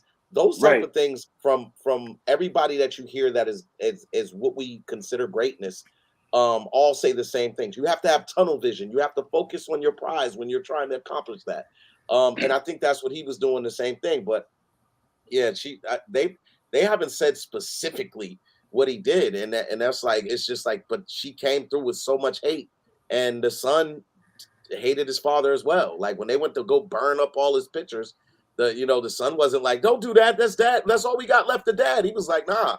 So let's light that shit. Let's make it, let's light it on fire. Like they were they were glad. That's why he was more concerned with his wealth than he was his two kids. Like after their mother died, they were obsolete to him. His business, his tunnel vision, his money was the most important thing to him. So at that point, that's why that they chose to do what they did with his pictures, all of his shit. You know what I'm saying? Like they didn't even have a funeral for him or nothing. They were just like, oh, dad's dead. Okay, well, whatever. You know what I mean? And he kind of did it to himself. He only decided to be a part of Peter's life after Peter got bitten, and Peter came to him because he got bitten and he didn't know what to do. Dad had a lab. He had all the means to cure him. So that's the only reason why he came to dad. So you got to think about that. You know what I'm saying? Like in his worst, you know what I'm saying? Like the worst he's ever been in, like, his fear, he came back to his father because he knew that was the only person. And I mean, it's dad. It's not going to say no. You know what I'm saying? Like, and on top of that, he's dying. So this is his way to repent with his son. You know what I'm saying? Try and fix shit with the kids after like it's been 20 something years and you fucked, you know what I'm saying? Like you basically tossed them out to the side because you thought money was more important than them. Like that's why Claire is so pissed, because she's like, I literally raised Peter. I took him to she did you can go back and watch it. She was like that, and her animosity when she was explaining it to him and yelling at him and telling him to shut the fuck up and like listen to her. I get that, because it's just like she literally has like tried to get him to be a parent. He's chose not to until this point in time. And then he's like, oh, I need you to come and help me. Drop everything you're doing to come and help me. And it's not even for me. It's for your brother. You know what I'm saying? Okay. So like, that's why she's so pissed. But then she's like, I'm going to do this shit because it's for Peter. That's all she's ever known. You know what I mean? All right. You talked me down because I was originally, as I identify as the dad in this, you know what I'm saying? And so for me, I was like, why is she like, dude, like she's in a fucking mansion. Like she went to the best schools and, the dad was doing dirt and shit. But a lot of us inadvertently contribute to some fucked up shit sometimes, you know what I'm saying? So I don't know. I just, but you made it make more sense. And you're right. You're involved in your kids' lives. You know what I'm saying? Like that dad's not, you know what I'm saying? He paid for them to be out of his life. So like that was his contribution. You know what I mean? So that's why. But I still felt like she was a little, like, I could understand being distant and being like indifferent, but she hated, like they hated this, like they were in his mansion hating him. You know Isn't that like a sign of privilege though? Like let's come on, let's if we're gonna really yes, but no, because you can't just But listen though, my father's side of the family, you know what I'm saying? Like they have money and stuff like that, and they choose to buy love instead of earning that shit and like, you know, working for it. You know what I'm saying? So it's like what's more important at this point? You know what I'm saying? Have people who just throw shit at you and like tell you they love you and shit like that, instead of people who fucking mean it and actually show you they do. You know what I'm saying? So it's like it's to a point where you're just like, is this fake love or is this real love? And like, you know, you gotta siphon through that shit. And as you get older,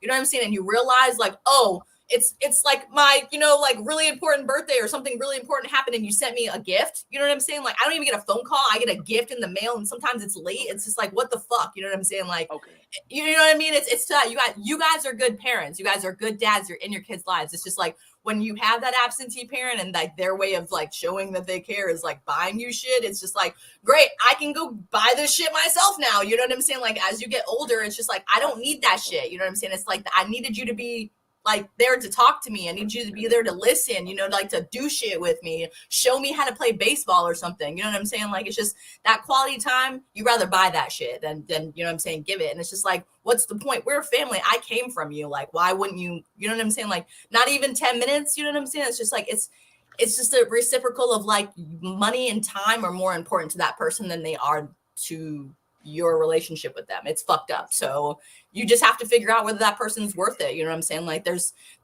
we have tons of different relationships with people. It's just like when it's your parents, it hurts in a different kind of way that you can't explain, because it's just like they're supposed to unconditionally love me and they rather buy me shit and toss me away than but fucking doesn't that like go both ways though? Doesn't that go both ways? It Because does. what you're describing is a relationship based off of what you can do for me or not.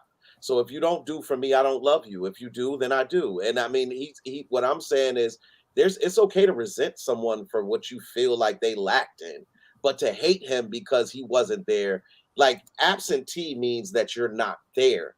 And he's actually still present by financially taking care of his children. That's worse, though. That's what I'm trying to tell you. It's worse than not being there at all. Yes, that's what I'm saying. You guys, I mean, like from other, it's like I've been in these shoes, so I know what it is. It's worse. Like this is why I don't talk to my father's side of the family, and I literally like I just got, you know, I've been going through shit with my family, and like just recently I got a friend request from my dad's wife, not even my fucking dad. His wife sent me a friend request. I haven't talked to this motherfucker in like over 15 years, and his wife sent me a friend request on Facebook. Like, oh wow, like, you know what I'm saying? It's just like that little petty shit. Like, come on, dog. Like that's your way of trying to like get back. You know what I'm saying? It's the little things that you could like try and put an effort for, but you rather do stupid ass shit to try and be like, oh well, I tried. You know what I'm saying? Like, yeah, you tried the worst kind of way possible, and then you wonder why you get the results that you get. It's just it's life. People choose to make decisions in their life, and it sucks. You know what I'm saying? So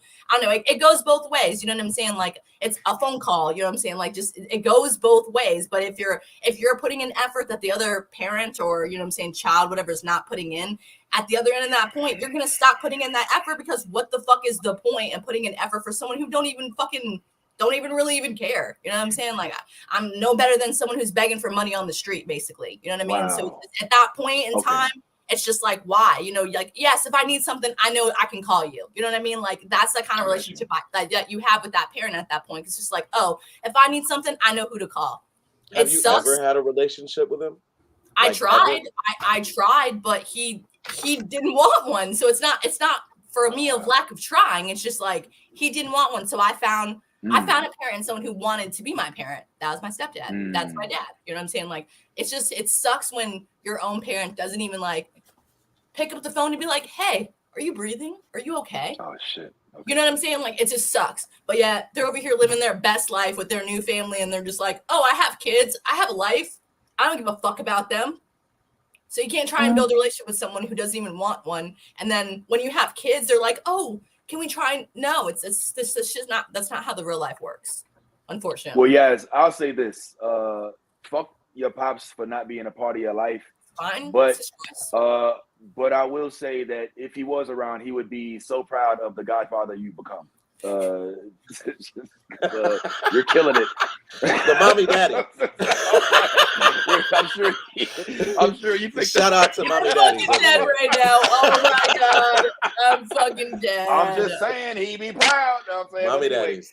But it just that's But you guys don't understand this. You know what I'm saying? The animosity, because you guys are really good dads. You're really in your kids' lives. Your kids love you. You know what I'm saying? So you're not gonna get the animosity because you guys haven't like physically have felt that shit. You know what I'm saying? And to feel it and then to watch it. I know you have, Ty, but I'm just saying. You know what I'm saying? Like we all have our differences in parents and shit like that. But it's just like it's different when it's like someone you want to love you and they don't. You know what I mean? Like it's different. You know what I mean? Like it sucks. It's life. It sucks. Yeah. Well, just so you know, Yaz, I totally relate because Eliana and Prince are not my only children. I know. And it I just know it from the opposite side. I know it from the side where you want to be a part of your child's life and they don't give two fucks about you. Outside of your pocketbook and what you can do for them financially. Like literally I have some, I'm not gonna, but I have some choice, teenagers that don't like literally. I've never received a phone call on Christmas, birthday, Father's Day, nothing. But when you need something, it's like boom, phone call's quick, right? I'll call you for that, and then you won't hear from me again until I need something again. And that from that perspective and that side of it, it hurts just as much as it probably if not more, because you want that relationship and you don't get that relationship. So I totally get the hurt and the pain that comes along with that. So I just want you to know you are seen, and we love you. I'm in the same boat. I literally grew up 3 blocks away from my father's family, and he didn't show up till I was 13. Knocked on the door and was like, "Hey, how you doing?" And I was like, "Who this black man?" Okay. I'm an hour away from all my family, and you know how many family events have been like invited to in the past 10 years? No. Bro, my kid's dad lives in the villages.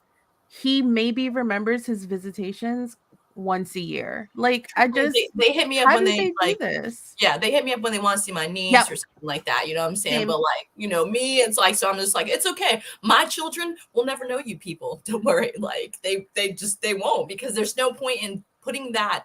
I care about you only when it's convenient for me. You know what I'm saying? Like it's not. I don't want my kids to have to feel that feeling of just like, what did I do? You know what I'm saying? Like, did I do something? It's just it's kind of fucked up. So it does definitely go both ways. You know what I'm saying? And I mean, we've all at some point, have experienced that, and it sucks. You know what I'm saying? But I mean, like I feel like, unfortunately, those characteristics kind of make us a stronger person for like what we, I'm saying, like that makes you a stronger dad, Ty. You know what I'm saying? Like, because like you understand that, like, you know what I'm saying? Like you have all this love to give to your kids, and they only choose to get it when they want something. You know what I'm saying? But your younger kids, they are going to literally, they're going to get so much more out of that happening to you, because like they unconditionally love you from the get. You know what I'm saying? You get to be with them all the time. You know what I mean? Like, and it's a different kind of like feeling. Like until I have kids, I won't even get to know that. You know what I'm saying? So it's just like, many people get to deal with that most of their lives, and they don't have kids because they don't want to continue that cycle. You know what I'm saying? And that sucks. You know what I mean? Like, so I don't know. I just feel like parents hear us kids, and kids hear us adults out. Okay. Unconditional love is a fucking thing. You should try it out, and you should definitely like do it, because when you want something from someone, you're not going to get the results as unconditionally. It's just so that unconditional word, man. It's just, I just don't feel like that like in our today's society it exists. It's not. That's why all love is conditional. It really is. It's conditional at this point. Like if you like that's how it is, man. Like with men and women, it's different. When women birth, they carry a child for 9 months. They have a tie and a different type of relationship with their child. A man has to develop a relationship with his child. He does. Like if he does it, like if the child is not present, the relationship with a father and a daughter won't be the same. I'm not saying it's not going to still be a good relationship. It just won't be the same. Like me raising my 2 kids and having kids that I didn't actually get to raise, I can see the significant difference. For sure. Like I can see it, like that unconditional love that you're referring to, where they know to say, like, this is practice. They literally say, I love daddy, I love you, daddy, every single day. So that like that it becomes it's one of those things that they instill in themselves by saying it over and over and over again. If you're not present and your child can't say that to you all the time, then that you're just building more and more space between you guys. You know what I'm saying? And I see that. I see that. I see it. So I don't want to take too much more time. We got a question of the day to answer. So let's go ahead and get it.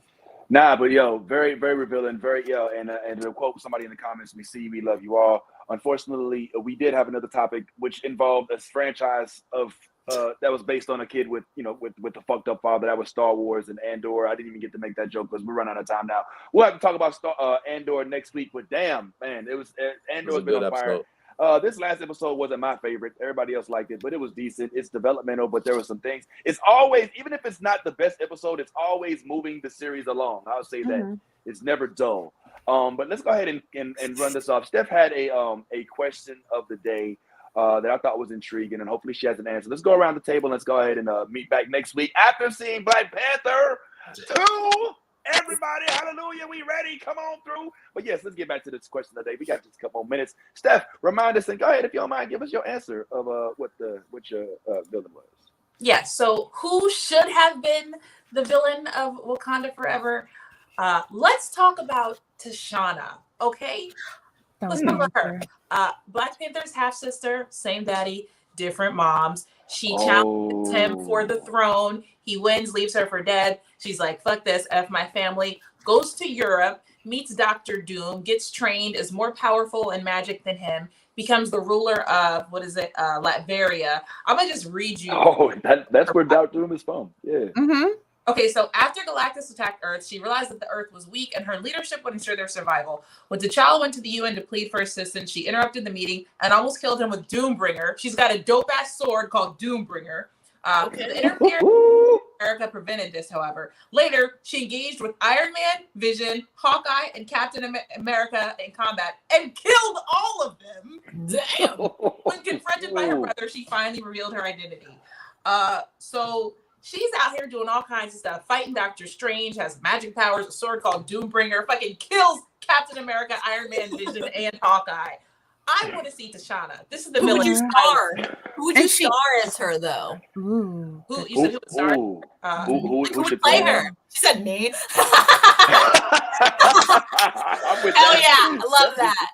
I second that. The Black Improv Alliance will be Dora Milaje, and it'll all make sense. Yeah, your villain is dope, Steph. I was just gonna say Yaz's dad was my villain. Damn.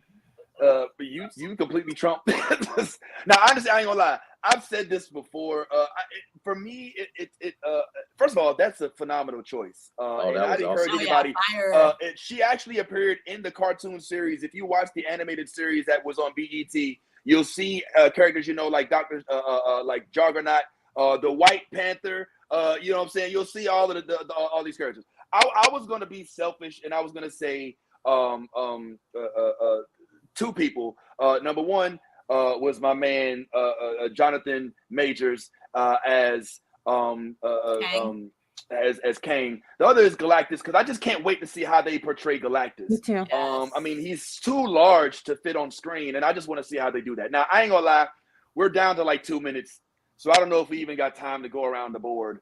Yaz, Yaz, I don't know if you have an answer. If not, don't worry about it. We may have to come back. My villain is the U.S. government. I'll make it very simple.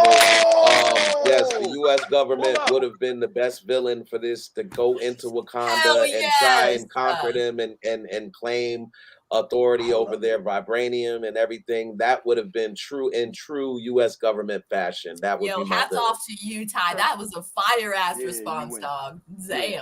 Yeah. That I can't even. Yep. See, that's thinking outside the box. I'm thinking of a person. You know what I'm saying? And this I was thinking like, Mephisto. Yeah. She was gonna say Ultron or some shit. No, we can't bring Ultron in for everything. You know what I'm saying? But we've been teasing Mephisto, so like I'm ready for him. All right. Well, thank you all, man. Of course, to our esteemed panelists. Tyrone, we miss you as always, man, but hopefully you're having a good time. We got to get up out of here pretty quick, but we will be back next week, and we will let you know how much we loved Black Panther 2, because I'm sure we cannot not like it, even if our boy's not in it. And as always, make sure you be yourself, and if you're not being your authentic self, then that means you're being fake. And in all things, no matter whether your daddy was a good daddy or not, and if you're a good daddy or not, make sure you a geek, go ahead and let that geek flag fly. Wakanda forever. I'm a street fighter too. I just really hate Zangief, only Ken and Ra too. I find it hard to be Blanca, keep a wee ninja hanging and her uncle album banging. If you negative in energy, then stay out the vicinity.